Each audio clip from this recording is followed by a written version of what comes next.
30% discount at Stone Stopper by Moonstone TM. Find us at moonstonenutrition.com. Here Radio. Stone Stopper by Moonstone TM is a doctor-developed, science-backed kidney health solution with 30 MEq of alkali citrate to prevent kidney stones. Available in powders and capsules. Enjoy an exclusive discount with my promo code moonstonenutrition.com. Here Radio to get 30% discount. Other shows we have for you to enjoy at myclassicradio.net. The Avengers was most certainly not a household name in South Africa prior to the radio series. With no national television service until 1976, the mechanism simply was not present in the country to show television programs to mass audiences. While many other countries reveled in the filmed adventures of John Steed and company, South Africa was not equipped to join in the fun. The series took Britain by storm and made a major impression in the American markets, being that greatest of rarities, a British series given a network transmission slot. However, as a filmed series, rather than a videotaped one, The Avengers was able to gain a modicum of exposure in South Africa through film rentals. Come and listen at myclassicradio.net. The Irene Dunne-Fred MacMurray Show. Starring Irene Dunne as Susan and Fred MacMurray as George. Together in the gay, new, exciting comedy adventure, Bright Star.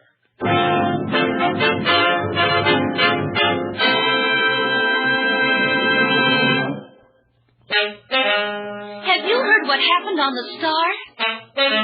Did you hear what he said to her? Do you know what she told him? Yes, the whole town's talking. The Star they're talking about is the Morning Star, a newspaper. The her they're talking about is Susan. Lovely, attractive, headstrong Susan. And the him, well, you can see him right now walking down the street over there. Yes, and believe me, if he knew what was about to happen, he wouldn't be whistling. Hey, Jack. Huh? Oh, you mean me? Yeah. You a reporter, writes pieces for the paper and stuff, ain't you? That's right. Uh-huh. Let's step into this alley here, will you? I got an item for you. News, eh? Sure. Right here's a good place. Yeah, the sun was kind of hot out there anyway. Yeah. Well, friend, what's this item you got? Well, it's strictly personal, chum. You've been making inquiry around about concerning the guaranteed, always flowing oil development company, huh? True, I have. Yeah, you've been saying like that company ain't on a level. Well, you might say I entertain certain doubts. Look, let's make it simple, chum. You've been saying that you are going to print that stuff in the Hillsdale Morning Star. Those are my intentions. Yeah, well, the president of our company, Mr. Carter Gaston, he asked me to convince you otherwise. Mm-hmm. Print nothing but praise about our company, or I am going to see that you land in the obituary column. Mm-hmm. Well, that's fair warning, friend. But I think I should tell you that I used to be heavyweight champion at my college. Oh, you was a champion? Yeah. Don't believe me, eh? Well, yeah, sure, champ, sure, but... Wonder just what college he went to.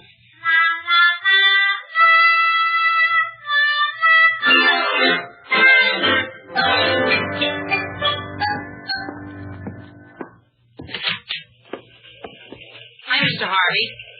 Wow. An altercation with the truck? I'll exchange witticisms with you later, Sammy. I want to see Miss Armstrong. Sure. Who doesn't? Susan, I've got something to say to you. I'm on the phone, George. Really, Mr. Gaston? No. Well, he just came in, Mr. Gaston, and I'll certainly talk to him. Not at all. Goodbye, and thank you for calling, Mr. Gaston. Susan, I've got something to say to you. George, really? Look at your suit. Well, suits get this way when they've been bounced around in the gutter. Occupants still inside. Oh? Oh, she says. Try to control your vast outpouring of sympathy, Miss Armstrong.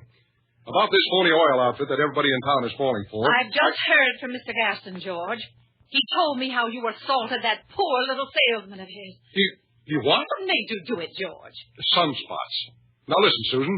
I'm going to write an article blasting Gaston and his crooked outfit from here to... Just what proof have you? Well, none. Yet.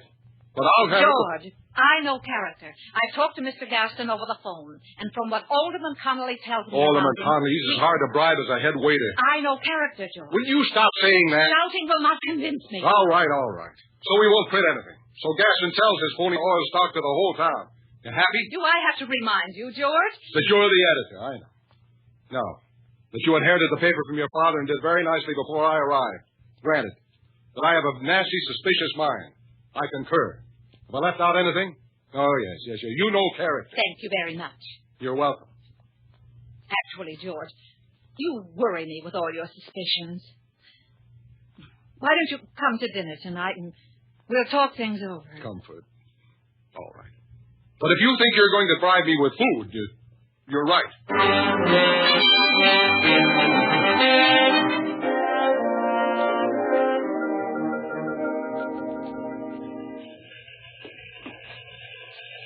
Working late tonight, Mr. Harvey? Lift your feet, huh? Yeah. I'm just whiling away the time till 6:30, Sammy. Whiling away. Okay, put them down. You and the boss are going to live things up a little tonight? Miss Armstrong has been kind enough to invite me for a platonic dinner, yes. Ha! For one so young, Sammy, you have a very nasty ha. Ha! Miss Armstrong is interested in me only as a reporter. That phrase can have a very sad history, Mr. Harvey. Sweep your floor, Sammy. You know, you could be a success, Mr. Harvey, if you wanted to be. Your confidence touches me. Why don't you marry Miss Armstrong and let her take you out of all this? Thank you, Horatio Alger. Anytime. The 6:15, Mr. Harvey. No, thanks. Oh, say, Sammy, you haven't got a couple of bucks for a box of chocolates in it? There's romantic imagination. Chocolates. Take her an orchid. A single rose. A single rose? Sammy, have you got a buck for a single rose? No. Well, it's time to go. Visitor, Mr. Harvey. Yeah, so I see. Good evening, boy reporters. Miss Armstrong here. What's it to you? What's it to you? I wish I'd said that. Gets things like that off all the time, this kid. You should hear him when he's hot. Stay off my side, Sammy. Miss Armstrong's not here, and she won't be back. Well, I don't blame her. Take a message. My boss, Mr. Gaston, he's a very big man in oil. He enjoyed talking to Miss Armstrong on the phone today. He wishes her to call on him at his hotel suite tomorrow. Can you remember all that, or should I write it down? Don't bother. Incidentally, chum, that was a pretty lucky punch you got in this afternoon. Well, it happens all the time. You think you could do it again? It figures. Mr. Harvey, the paper needs you. Stand aside, Sammy. This won't take long. All right, you. Poor Mr. Harvey. Wonder what else he learned in college.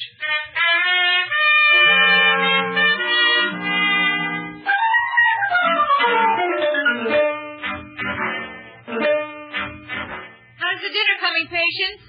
Mr. Harvey should be here in a minute. Everything's under control, Miss Armstrong. Well, I want things to be especially nice tonight, Patience.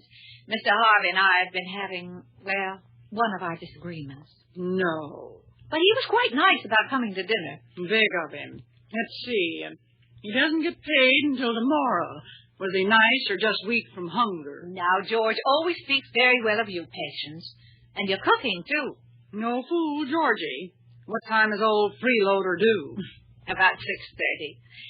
I thought we might have a leisurely dinner and then retire to the music room later. Uh-huh. And then you just happen to wander over to the piano, hum a few bars or something romantic. You think that's too corny? George is a corny fellow. He might even bring his saxophone along.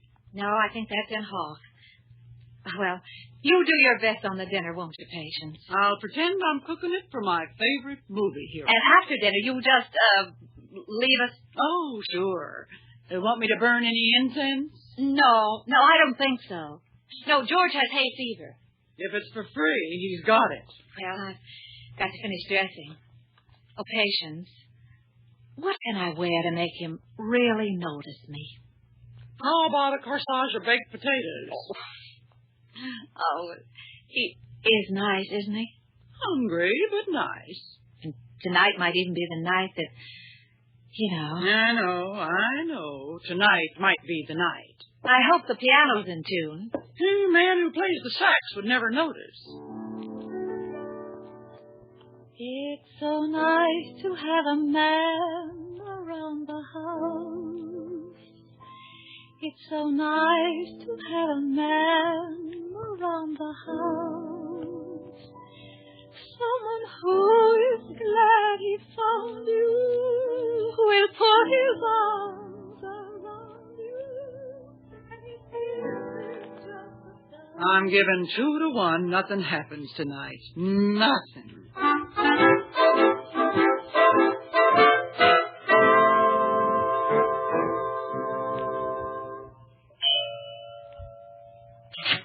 Good evening, Mr. Harvey. Good evening, Patience. More beautiful with each passing hour. It's my perfume, Amour Hollandaise. Turn me aside with the jest, Patience, but the flame still burns on. You'll find a glass of water in the kitchen if it gets too hot. Hey, something happened to you. Nothing at all. Sure. Well, have a chair, gorgeous George. Miss Armstrong will be descending the grand staircase momentarily. Comfortable chair. Pleasant house. Can't beat the cooking either. Hope my jaw's not too sore to enjoy it. George? Well, Patience should have told me. I had no idea you were... George, what's happened to you? I brought it on myself. But I only left It's you... nothing, Susan, nothing. Susan, you didn't dress just for me. Dress? Oh, this? Oh, it's just an old thing of mine. Well, it certainly does things for you. Or vice versa, whichever the case may be. Thank you. I'm sorry now I didn't put on my other tie. Sit down, George. Huh? Oh, I didn't realize I was standing. Tribute to your dress. You're gallant. You know, Susan, it always surprises me to see you when you're outside of the office. You look like a different person. Oh, thanks very much. I didn't exactly mean it the way it sounded. I just meant that, well, women in business, you know. Our places in the home. No, not that at all. It's just, in fact, I can't imagine you in a home. I mean... Yes. Well, what I mean is you... Well, where's my hat? I'll go quietly. Oh, just don't talk so much, George. Well, look. The piano. I haven't played in ages. Do you mind? No. Won't bother me at all. I mean, I'd love it. I love it. Will you help me move this bench, George? Certainly. Yeah, that all right? You know, Susan, I was just noticing the candlelight. It does something to you. Oh, what? It makes you look, I don't know, changed. Does it? Susan, we shouldn't argue all the time. Like that thing today. I shouldn't have blown up the way I did it. It was foolish. Oh, it's all right, George. What do we care if some crook peddles a few shares of phony oil stock here in town? Hillsdale hasn't been taken for a long time. I am sure, George, that the development of the new Hillsdale oil field will do a lot for our city. Oh, sure. Hillsdale, the new Arabia. And why not? I have every faith that Mr. Gaston and his organization, and I know character. Character. You told me. Now, look, here's something you didn't know, Mr. Harvey. There's an error stopping at the General Grant Hotel, Miss Cecily Burnett, and she's here to try and buy up the entire stock issue. Freeze Hillsdale out. Well, it'll be the warmest winter we ever had. George, you're the most exasperating. Cigarette. Thank you.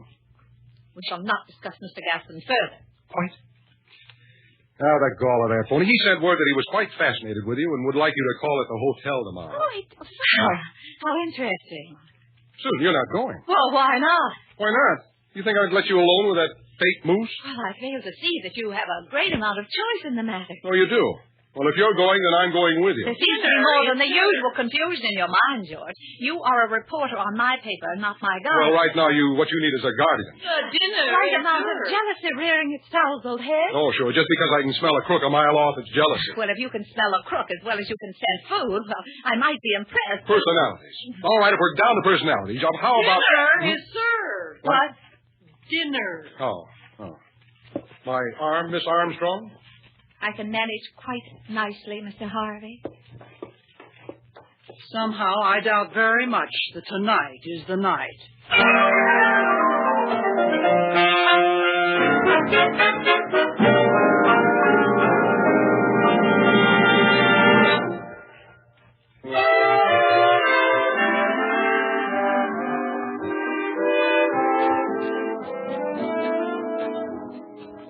Now, suppose we get back to our two stars, Irene Dunne and Fred MacMurray, in the second act of our story. Let's see now. Irene, Susan is just about...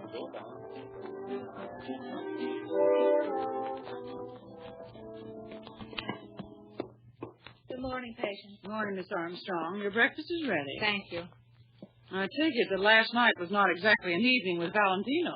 Your assumption is correct, patient. Too bad. You got a big investment in food in George.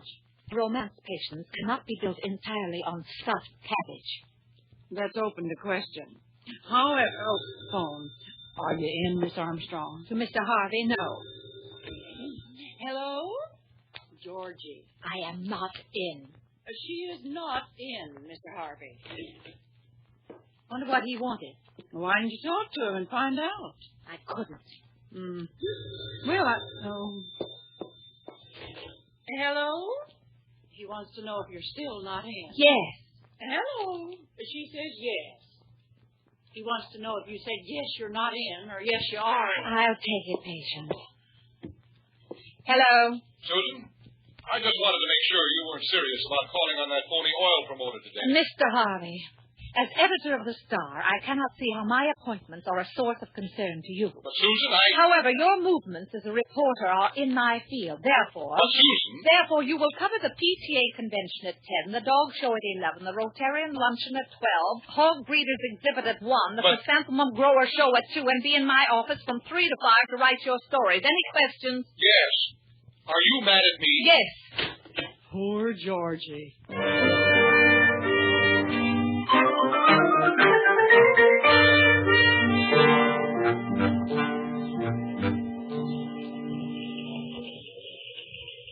Well, morose is a word for Mr. Harvey. I'm a strong man, Sammy. I wish to brood in silence. Miss Armstrong is going to call on the oil promoter. Pretty racy fellows, oil promoters. Go fill an inkwell. Why don't you strike back, Mr. Harvey? How? In the movies, Mr. Harvey, you would burst in on Miss Armstrong and Mr. Gaston in some suitable disguise. Like, say, a plumber. Well, that's as silly idea as I ever heard one. Plumber, huh? Borrow a wrench and a plunger. Your suit is just right for it. Sammy, I may do it. I may just do it. The spirit of the pioneer. And if this Gaston steps 1 inch out of line, Sammy, where can I get a nice, big, fat wrench?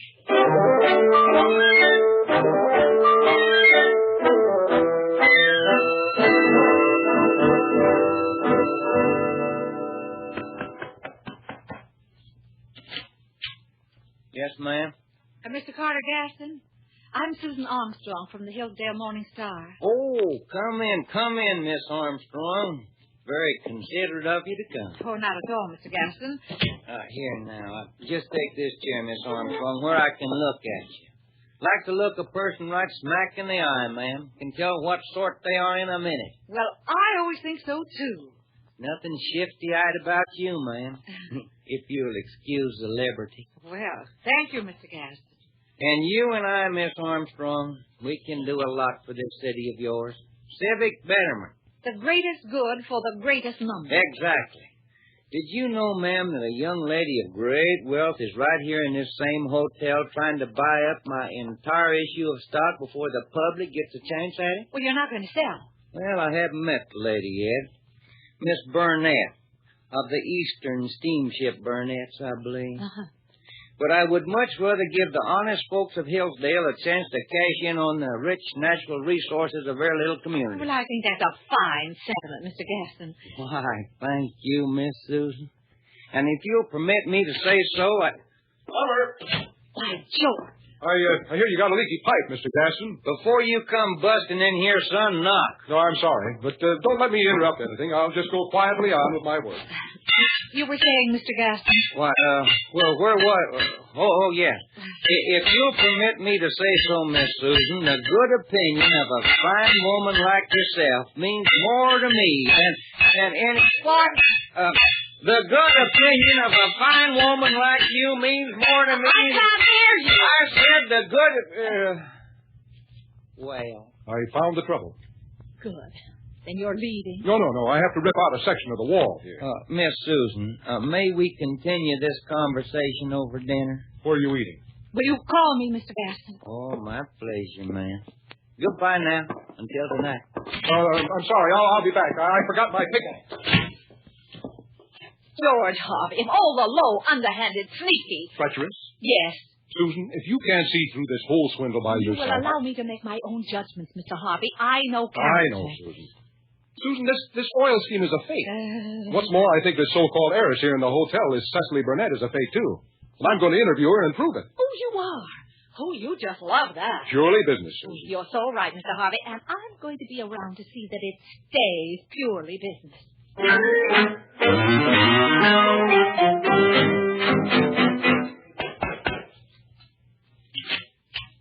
Well, Miss Burnett? Yes? I represent the Hillsdale Morning Star, Miss Burnett, and... But how clever of you. I'll take one. No. You see, Miss Burnett, I'm a reporter. Well, of course you are. Come in, sit down, report. Thank you. No, right here, by me. Oh. Now. Well, just a few questions about your business in Hillsdale, Miss Burnett. You see... Oh, you want to interview me? You sweet thing, you. Thank you. You see, there's an oil promotion scheme underway here in town, Miss Burnett, and Brown eyes. Oh. But you see, I have reason to believe this Gaston isn't what he presumes to be, and... 6'2"? No. 6'3". Mm-hmm. But if you're really considering putting money into this thing, Miss Burnett, well, I just don't think it would be very wise. Excuse, please. A 3 o'clock snack. Susan. Courtesy of the General Grant Hotel. Put it on the end table. Now then, as I was saying, how do you know I like wavy hair? You want it over here? Yes, and please hurry. Now then, golden boy, your name is, George Harvey. Oh, I'm sorry, ma'am. Will you please get out of here? I'm sorry, George. I didn't catch your last name. It's... Dope. What did you say? Oh, I said I hope everything's all right. Well, it's not all right. Now, you please get out of here and get out fast. Oh, certainly, ma'am. Now, where were we? Golden boy? Golden boy. Oh, brother. I'm sorry, George. Now I know what you want. You want to save me millions of dollars, and you want to tell me all about it tonight over dinner. Right? Roughly, yes. Oh, you do sweep a girl off her feet, Georgie. What time is dinner? Oh, 9-ish? You speak the language. All right, get around. But not around me, you reporter. Until tonight, Cecily. Oh, until tonight. Au revoir, Georgie. Au revoir, Cecily. Oh, these Frenchmen. Irresistible. Well, Charles Boyer? Coming in there as a waitress. Susan, of all the low, conniving... An heiress. If she's an heiress, I'm Pocahontas. If you were any judge of character, Pokey, you'd know that this girl is in danger of being the innocent victim of that swindler you were so eager to make a dinner date with. I was eager. Well, I didn't notice any long pauses in the conversation while you were making a date with her. We will not discuss conversations overheard through keyholes. Banging into a room as a plumber. I suppose that's recommended by Emily Poe. Now, you listen, Susan. Now, you listen to me, George. After all, where you go tonight is not of the slightest concern to me. Likewise, I'm sure. Au revoir, Mr. Harvey. Au revoir, Miss Armstrong.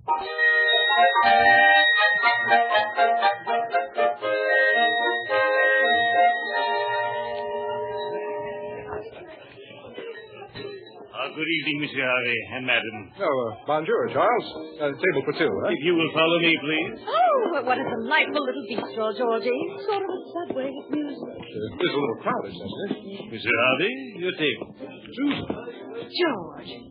Oh, how nice that we should have a joining table. Adjoining? They're practically overlapping. Mr. Gaston, you remember Mr. Harvey, the plumber.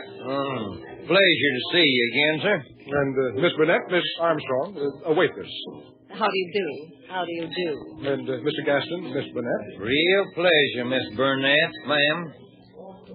Why did you have to come here? Quite pleasure, Mr. Gaston. And entirely unexpected, I'm sure. Well, shall we sit down, Cecily? Yes, of course. Just bring me a shoehorn, Georgie, and I think I can make it. There. No trouble at all, was it? Oh, pardon me, George. My salad. I know you don't like garlic, so if you'll just wring out your sleeve. Oh, sorry. Is that better? Mr. Harvey, sir, as long as you've got your elbow in my butter, would you mind just running your arm over my corn on the cob? I certainly would. Ignore them, Georgie. I'm sure they had a lot to talk about before we came. Well... Yes, we did have a lot to talk about, didn't we, Carter? Carter? I'm sure George wants to tell Cecily all about the plumbing business, and you were explaining oil to me. No, that he was. Oh, we don't have to talk, Miss Susan, when I can feel your little hand in mine under the table. Yes, my hand. That's my hand, you cheap double-crossing children. Oh, Cecil, that you... Out on a business engagement tonight, you told me. Why, Get you... down, dear. You're an heiress. Yes, and I'm just about to become a widow, too. Let me at him, George. George, yes, George, let her at him. Now, take it easy, Cecil. Hey, you've got trouble, Mr. Gaston? Glad you come in, Rocky. We're blowing town. My wife, the heiress, just opened her big, rich mouth. Come on, Mrs. Let her Vanderbilt. get away, George. I'll stop them, Susan. Stay here, Rocky. If the demon reporter here gets noisy, keep him quiet. Come on, sir. Well, I can handle him, boss. Hey, sit down there, fire eater. Sit down, nothing. This time, you muscle-bound clown, I'm going to... Susan, look out! You take your hands off my George, you... Hey! The little lady hit me! And so did I. Oh,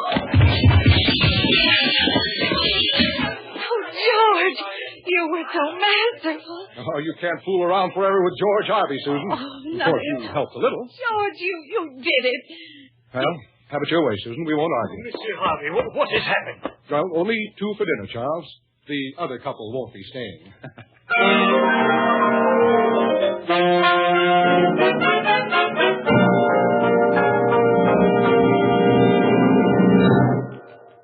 Our stars, Irene Dunne and Fred MacMurray, will be back in a moment.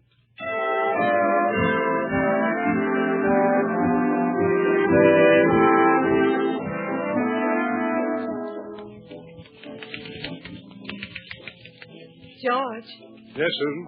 finished your story? Just about. I had a call from police headquarters that they couldn't hold Gaston and his wife. They actually hadn't sold any stock yet. George, you don't actually think I was taken in by him, do you? Do you? Susan, you don't actually think that I was taken in even for a minute by his wife, the phony heiress, do you? Well, I don't if you don't, George. If you know what I mean. I think I know what you mean. After all, Susan, we both know no character.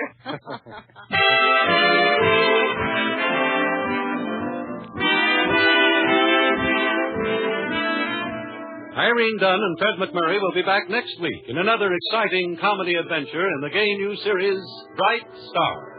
This is Harry Von Zell inviting you to join us then.